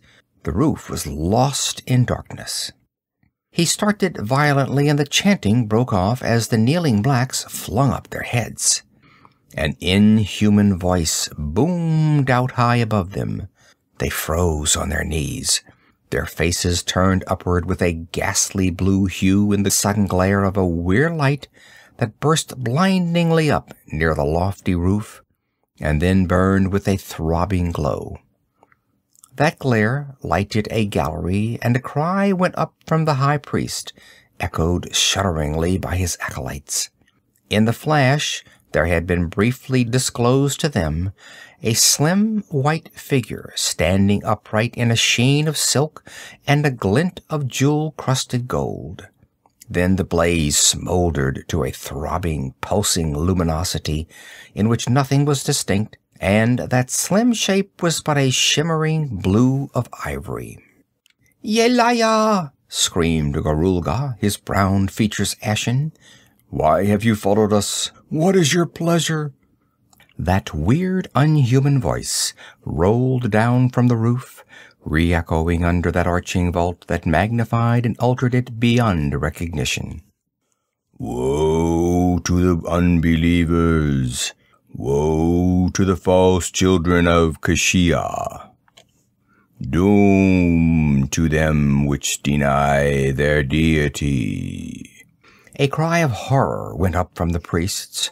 Gwahlur looked like a shocked vulture in the glare of the torches. "I do not understand," he stammered. "We are faithful. In the chamber of the oracle, you told us—" "Do not heed what you heard in the chamber of the oracle," rolled that terrible voice, multiplied until it was as though a myriad voices thundered and muttered the same warning. "Beware of false prophets and false gods. A demon in my guise spoke to you in the palace, giving false prophecy. Now, hearken and obey, for only I am the true goddess. And I give you one chance to save yourselves from doom. Take the teeth of Gwahlur from the crypt where they were placed so long ago. Alkmeenon is no longer holy because it has been desecrated by blasphemers. Give the teeth of Gwahlur into the hands of Thutmekri the Stygian, to place in the sanctuary of Dragon and Derketo. Only this can save Kishan from the doom the demons of the night have plotted. Take the teeth of Gwahlur and go. Return instantly to Kashia. There, give the jewels to Thutmekri and seize the foreign devil Conan, and flay him alive in the great square. There was no hesitation in obeying. Chattering with fear, the priests scrambled up and ran for the door that opened behind the bestial god. Gwahlur led the flight. They jammed briefly in the doorway, yelping as wildly waving torches touched squirming black bodies. They plunged through, and the patter of their speeding feet dwindled down the tunnel. Conan did not follow. He was consumed with a furious desire to learn the truth of this fantastic affair. Was that indeed Yelaya, as the cold sweat on the backs of his hands told him? Or was it that little hussy Muriela turned traitorous after all? If it was, before the last torch had vanished down the black tunnel, he was bounding vengefully up the stone stair. The blue glow was dying down, but he could still make out that the ivory figure stood motionless on the gallery. His blood ran cold as he approached it, but he did not hesitate. He came on with his sword lifted and towered like a threat of death over the inscrutable shape. Yelaya, he snarled, dead as she's been for 1,000 years. Ha! From the dark mouth of a tunnel behind him, a dark form lunged, but the sudden deadly rush of unshod feet had reached the Cimmerian's quick ears. He whirled like a cat and dodged the blow aimed murderously at his back. As the gleaming steel in the dark hand hissed past him, he struck back with the fury of a roused python, and the long straight blade impaled his assailant and stood out 1.5 feet between his shoulders. So, Conan tore his sword free as the victim sagged to the floor, gasping and gurgling. The man writhed briefly and stiffened. In the dying light, Conan saw a black body and ebon countenance, hideous in the blue glare. He had killed Gwahlur. Conan turned from the corpse to the goddess. Thongs about her knees and breast held her upright against a stone pillar, and her thick hair, fastened to the column, held her head up. At a few yards' distance, these bonds were not visible in the uncertain light. "He must have come to after I descended into the tunnel," muttered Conan. "He must have suspected I was down there, so he pulled out the dagger." Conan stooped and wrenched the identical weapon from the stiffened fingers, glanced at it and replaced it in his own girdle, and shut the door. Then he took Yelaya to befool his brother idiots. That was he shouting a while ago. You couldn't recognize his voice under this echoing roof. And that bursting blue flame, I thought it looked familiar. It's a trick of the Stygian priests. Thutmekri must have given some of it to Gwahlur. He could easily have reached this cavern ahead of his companions. Evidently familiar with the plan of the caverns by hearsay or by maps handed down in the priestcraft, he had entered the cave after the others, carrying the goddess, followed a circuitous route through the tunnels and chambers, and ensconced himself and his burden on the balcony while Gwahlur and the other acolytes were engaged in their endless rituals. The blue glare had faded, but now Conan was aware of another glow, emanating from the mouth of one of the corridors that opened on the ledge. Somewhere down that corridor there was another field of phosphorus, for he recognized the faint, steady radiance.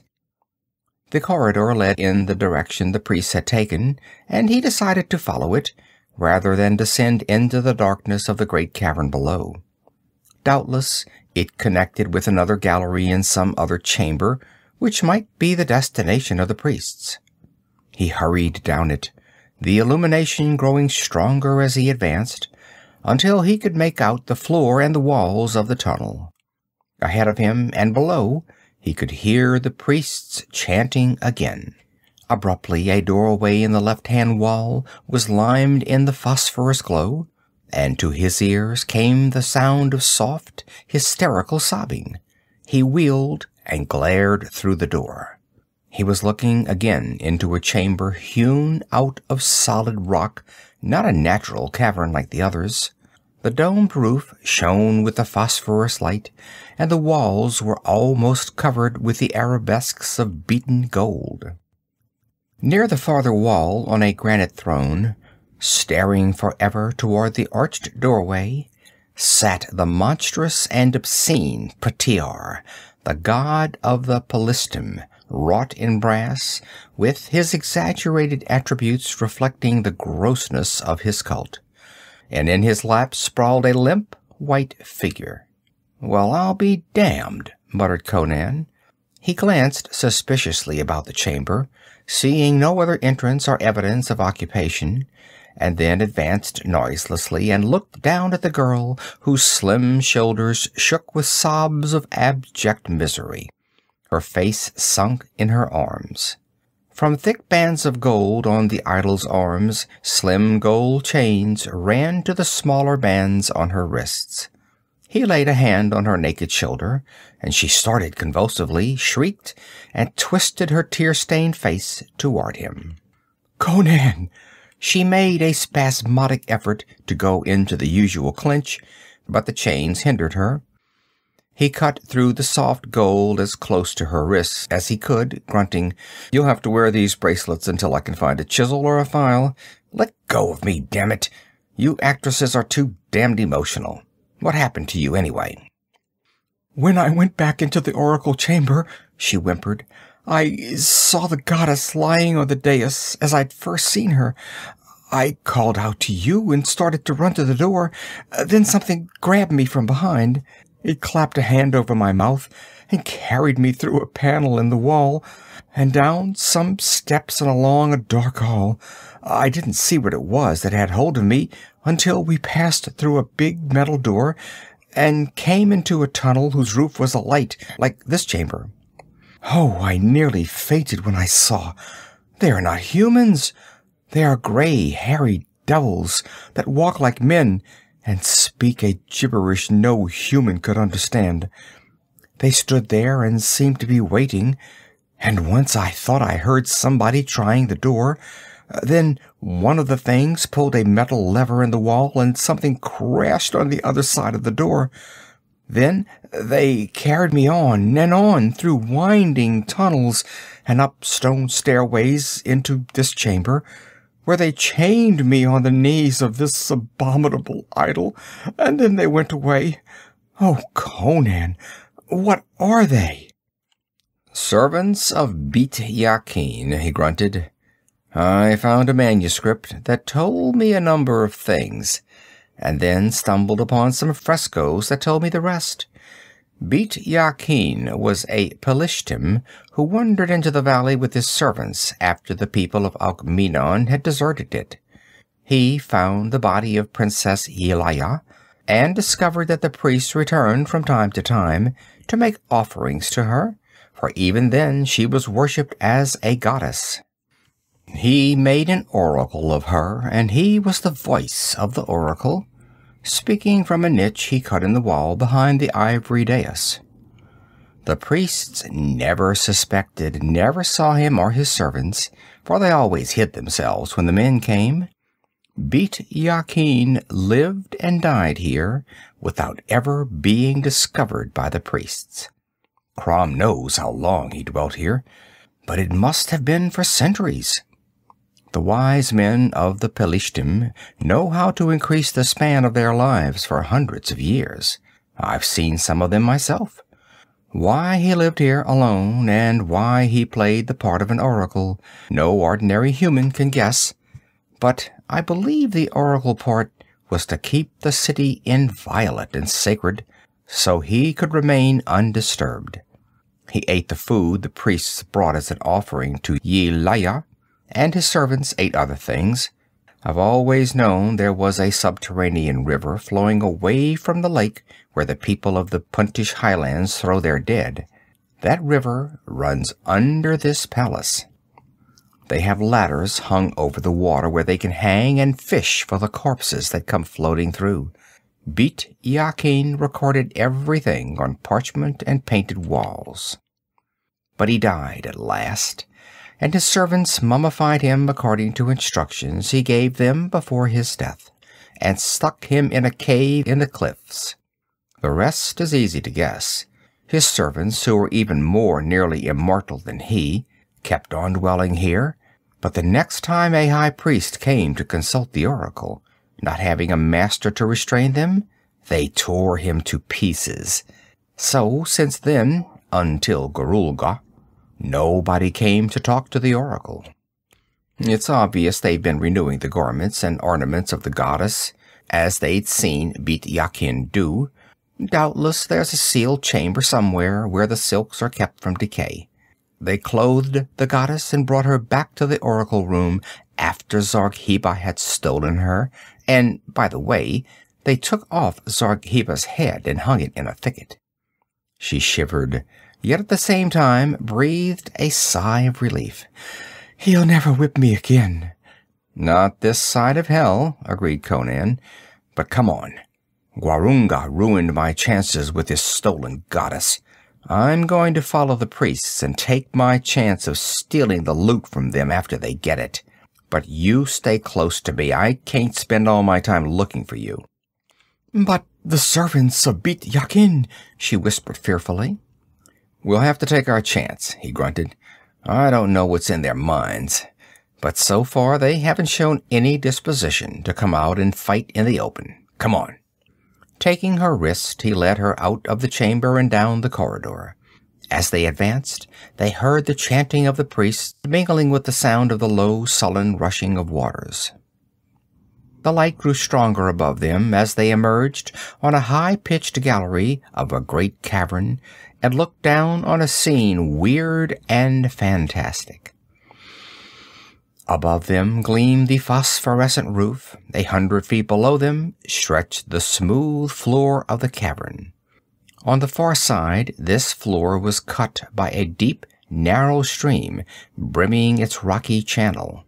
Rushing out of impenetrable gloom, it swirled across the cavern and was lost again in darkness. The visible surface reflected the radiance above. The dark, seething waters glinted as if flecked with living jewels, frosty blue, lurid red, shimmering green, and ever-changing iridescence.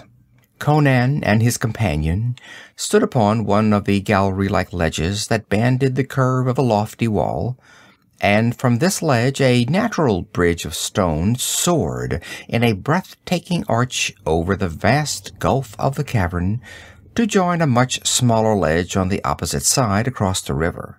10 feet below it, another broader arch spanned the cave. At either end, a carven stair joined the extremities of these flying arches. Conan's gaze, following the curve of the arch that swept away from the ledge on which they stood, caught a glint of light that was not the lurid phosphorus of the cavern. On that small ledge opposite them, there was an opening in the cave wall through which stars were glinting. But his full attention was drawn to the scene beneath them. The priests had reached their destination. There, in a sweeping angle of the cavern wall, stood a stone altar, but there was no idol upon it. Whether there was one behind it, Conan could not ascertain, because some trick of the light or the sweep of the wall left the space behind the altar in total darkness. The priests had stuck their torches into holes in the stone floor, forming a semicircle of fire in front of the altar at a distance of several yards. Then the priests themselves formed a semicircle inside the crescent of torches, and Gwahlur, after lifting his arms aloft in invocation, bent to the altar and laid hands on it. It lifted and tilted backward on its hinder edge, like the lid of a chest, revealing a small crypt. Extending a long arm into the recess, Gwahlur brought up a small brass chest. Lowering the altar back into place, he set the chest on it and threw back the lid. To the eager watchers on the high gallery, it seemed as if the action had released a blaze of living fire which throbbed and quivered about the opened chest. Conan's heart leaped, and his hand caught at his hilt. The teeth of Gwahlur at last! The treasure that would make its possessor the richest man in the world. His breath came fast between his clenched teeth. Then he was suddenly aware that a new element had entered into the light of the torches and of the phosphorescent roof, rendering both void. Darkness stole around the altar, except for that glowing spot of evil radiance cast by the teeth of Gwahlur, and that grew and grew. The blacks froze into basaltic statues, their shadows streaming grotesquely and gigantically out behind them. The altar was laved in the glow now, and the astounded features of Gwahlur stood out in sharp relief. Then the mysterious space behind the altar swam into the widening illumination, and slowly, with the crawling light, figures became visible, like shapes growing out of the night and silence. At first they seemed like gray stone statues, those motionless shapes, hairy, manlike, yet hideously human, but their eyes were alive, cold sparks of gray icy fire. And as the weird glow lit their bestial countenances, Gwahlur screamed and fell backwards, throwing up his long arms in a gesture of frenzied horror. But a longer arm shot across the altar, and a misshapen hand locked on his throat. Screaming and fighting, the high priest was dragged back across the altar. A hammer-like fist smashed down, and Gwahlur's cries were stilled. Limp and broken, he sagged across the altar, his brains oozing from his crushed skull. And then the servants of Beit Yakin surged like a bursting flood from hell on the black priests, who stood like horror-blasted images. Then there was slaughter, grim and appalling.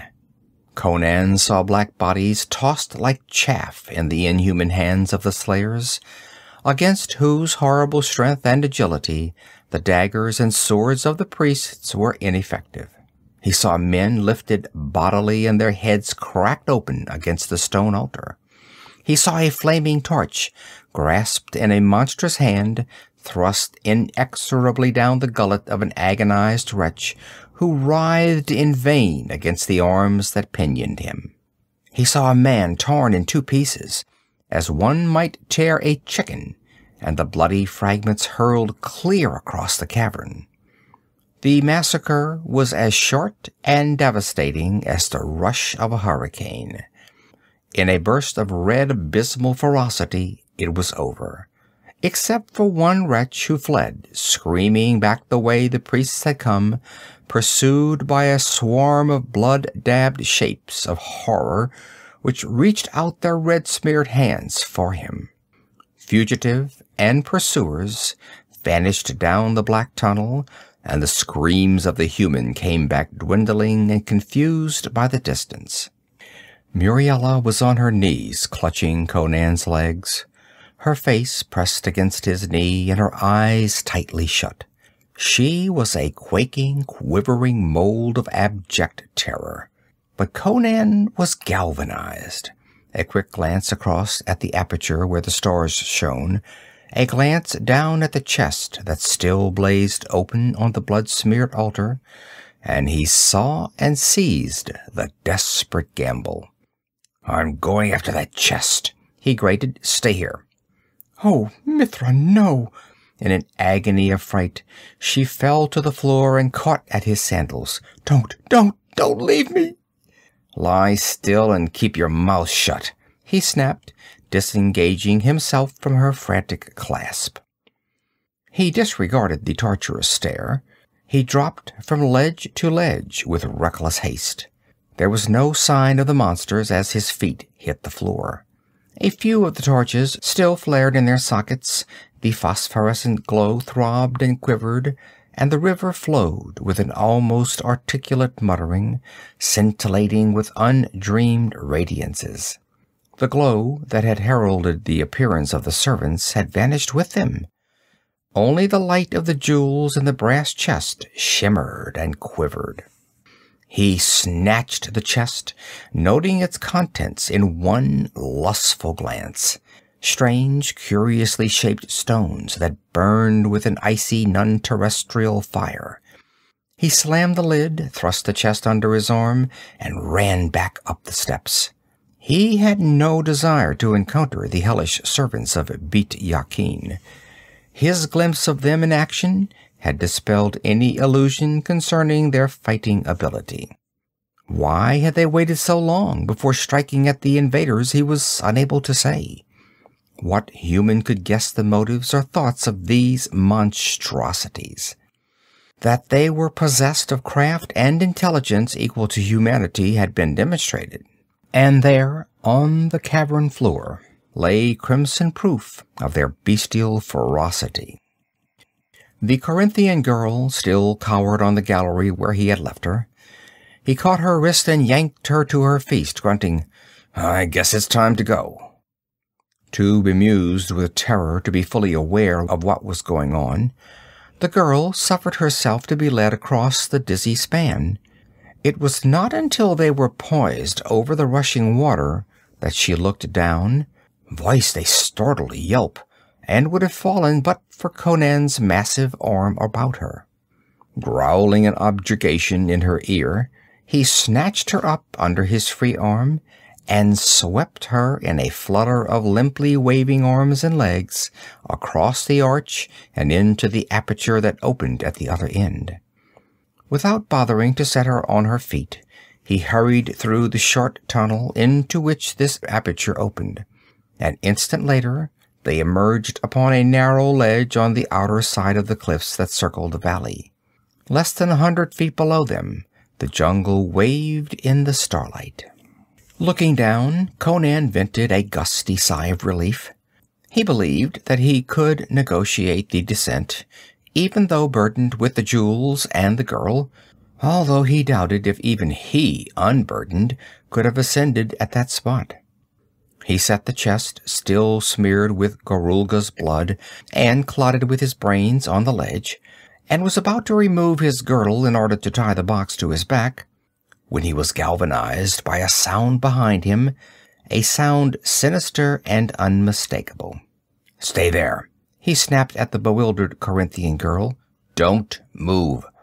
And, drawing his sword, he glided into the tunnel, glaring back into the cavern. Halfway across the upper span, he saw a gray, deformed shape. One of the servants of Bit Yakin was on his trail. There was no doubt that the brute had seen them and was following them. Conan did not hesitate. It might be easier to defend the mouth of the tunnel, but this fight must be finished quickly before the other servants could return. He ran out on the span, straight toward the oncoming monster. It was no ape, neither was it a man. It was some shambling horror spawned in the mysterious, nameless jungles of the south, where strange life teemed in the reeking rot without the dominance of man, and drums thundered in temples that had never known the tread of a human foot.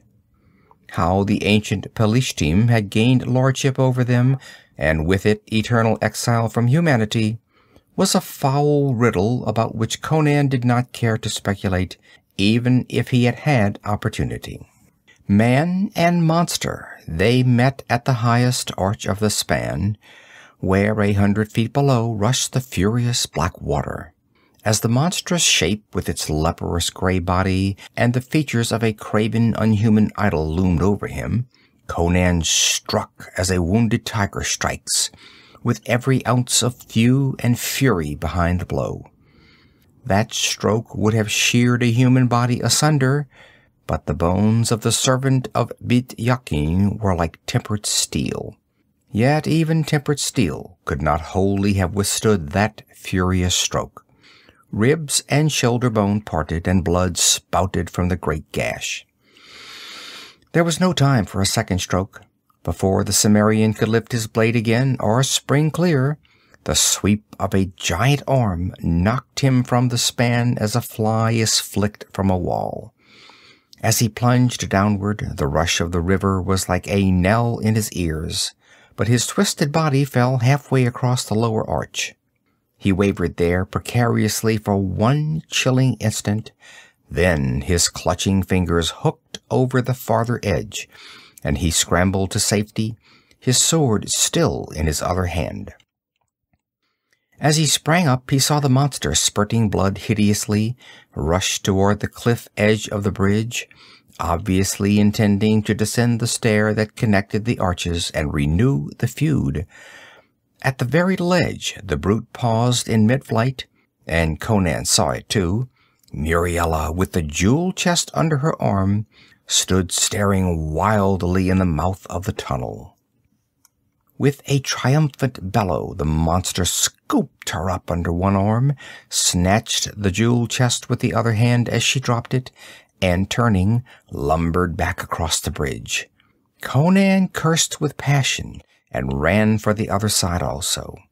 He doubted if he could climb the stair to the higher arch in time to catch the brute before it could plunge into the labyrinth of tunnels on the other side.